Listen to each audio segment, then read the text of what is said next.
Recce లాంటి beautiful series తర్వాత అదే డైరెక్టర్ నుంచి వస్తున్నటువంటి project Viratapalem PC Meena reporting గురించి మాట్లాడాలంటే అభిజ్ఞ హీరోయిన్ గా నటించారు. సో సిరీస్ చూసారా? మీకు ఎలా అనిపించిందో కూడా మీరు మాతో షేర్ చేసుకోవచ్చు, కమెంట్ చేసేయండి. సో మొబైల్ మసాలా వారి 3 ముక్కల్లో చెప్పాలంటేలో ముందుగా మొదటి మాట కథ.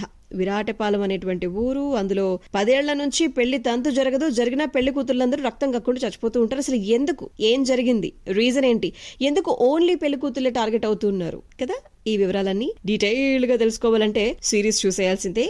నంబర్ 2 కూసింత నీరసంగా, ఇంకాస్త నిదానంగా, ఇంకా ఎక్కడా ఎంగేజింగ్ పాయింట్ లేకుండాను, కొంచెం హై మూమెంట్ ఇచ్చేటువంటి సీన్ నెక్స్ట్ వస్తుందేమో అని చెప్పి ఎదురు చూస్తూ ఉంటే రాకుండాను మొత్తానికి సిరీస్ అయితే కనుక ఫినిష్ అయిపోయింది. So finally number 3 Kittu, Ranga, మళ్ళీ ప్రెసిడెంట్ బ్రహ్మరాంబ, చిన్నబాబు క్యారెక్టర్స్ చాలా ఉంటాయి. మరి చివరికి ఎవరైనా ఇంపాక్ట్ క్రియేట్ చేశారా అంటే అని పెదవి విరచాల్సిందే.